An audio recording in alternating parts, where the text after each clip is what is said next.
I don't know. I love every single poem this week. Um, I don't know if this is even in ModPo Plus or on the syllabus, but I just love Steps by Frank O'Hara. Steps. You mean a step away from them or No, I steps? mean Steps. Man, you started us off on the wrong foot. We don't have that in any syllabus. Nobody has access to the text. Ay, ay, ay, Allie. We Okay. won't talk about that one. I'm just Okay. plugging it. Okay, you're plugging it. Fantastic. All right, let's go to Jake, followed by Max. Ooh, I also have a Frank O'Hara poem that I love that's not on the syllabus, but I'll just say it's called Mayakovsky. But I'll say the ModPo. There are two ModPo Plus poems by Anne Lauterbach, um, and they're both. One is called Elysian. One is called what is it? What is it? Oh, it's called Under the Sign. Yeah. And both of them are like they have that New York school immediacy to them, but Yes. they're also like dreamlike quality, but like intensity dialed way, Yeah. way up. And Yeah. they're just incredible poems.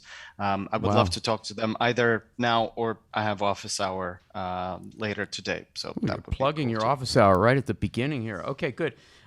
So Ann Lauterbach, Max is up and Kate is on deck. I'm going to keep with the O'Hara trend here and recommend Why I Am Not a Painter, which is in ModPo Plus, formerly the subject of an essay assignment. It's just such a fun like puzzle of a poem, like a bit Yeah. of a boondoggle, something Yeah. to just sort of wrap your head around. And it's all about wrapping your head around that poem does so much for understanding where ModPo goes from here. Yes, it really does. And by the way, Max, okay, here you are. Ready? In one sentence, why is Frank not a painter? Because he's a poet. There you go.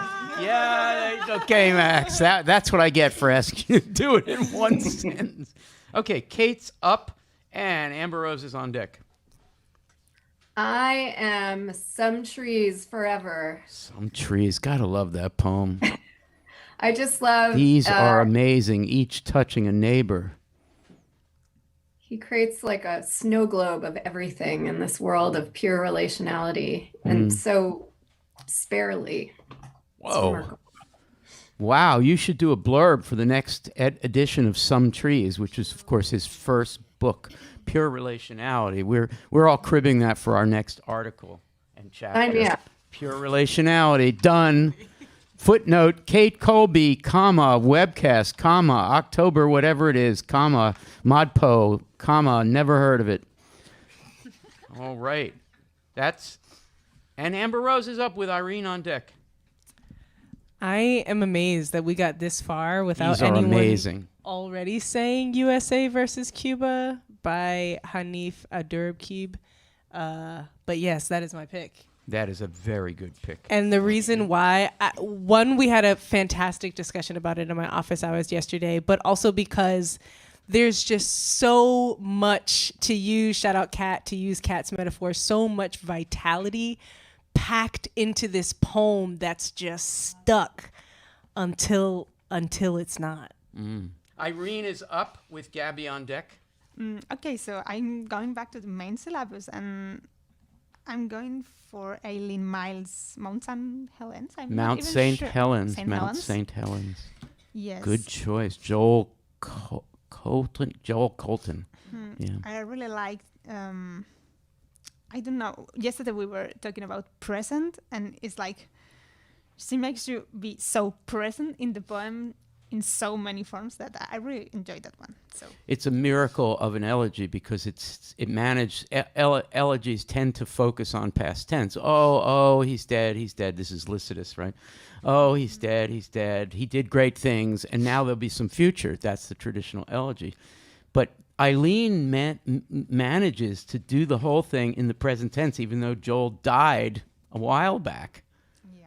And wow. Okay, good suggestion. Gabby's up with Lainey on deck. Okay, so isn't it? my choice for this is Skylar's February. I think it's just a beautiful poem, and I think those last four lines are like sick. Read the last four lines. Yeah.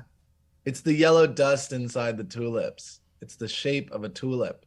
It's the water in the drinking glass the tulips are in. It's a day like any other. I My love that. gosh. Also, if you'll humor me, I also am gonna just continue the Frank O'Hara poems not on our syllabus trend and say that Lana Turner Has Collapsed is like the best. Yeah, it is amazing. Lainey? Wow, I do love that poem, February. But I have to say my favorite O'Hara poem, not in the syllabus, which is Meditations in an Emergency. Such a good poem. But I'm going to shout out for Bernadette Mayer's Invasion of the Body Snatchers, because I feel like we get a poet inventing time that doesn't exist in which to write. And I so want to know how to do that. Well, you've struggled yourself to do that. That's one try. of your things. It's one of my things. Finding poem time that can't otherwise be found in time. Correct. That's a theme of yours. And you've been very influenced by Bernadette, obviously. So it makes sense that you'd be interested in that. Allie has such a task. We might actually have to do this twice. Okay, Jason, followed by Sophia.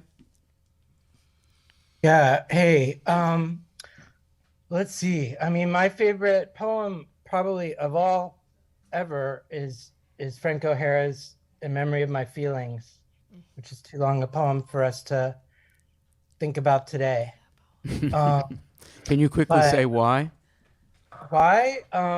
Because every time I've read it, it expands, and I find it's a new poem, which is pretty much the theme of the poem itself, is endless transformation and the kind of struggle between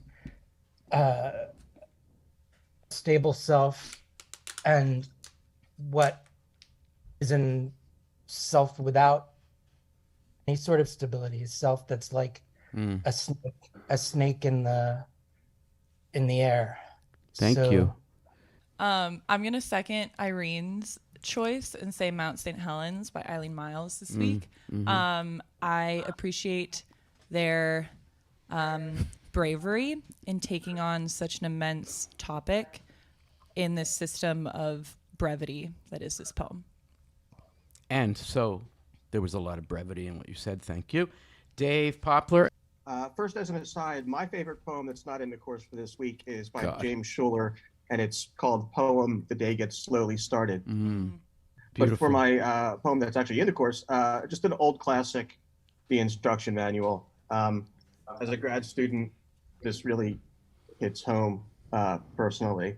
And there are a couple lines that I just love, though, where he says, or the poem says, "Let us take this opportunity to tiptoe into one of the side streets." And I think that's so funny because let us take this opportunity. Right. This opportunity. This opportunity is always present. That's so great. But he's already not in Guadalajara, so he's asking himself to take the opportunity to do something else in Guadalajara when he shouldn't have been able to do anything in the first place except through his imagination. And there's a line at the end that I think is amazing, which is, what more is there to do except stay?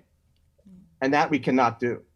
Yeah. So it's almost tragic too, because it's recognizing that just being there, that's everything. But also, sometimes, we're in situations where we can't do that. That's what makes it so special. Thoughtful, so brilliant, Dave.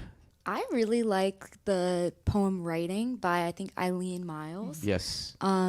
Yes. It feels Dickinsonian, and that there's a lot of profundity, I think, to be found in how sparse it is. Yes. And I feel like it reminded me of that first poem that we read, like, there are volcanoes. I forget what it's called. Volcanoes Be in Sicily. Volcanoes Be in Sicily. So yeah. I like that one.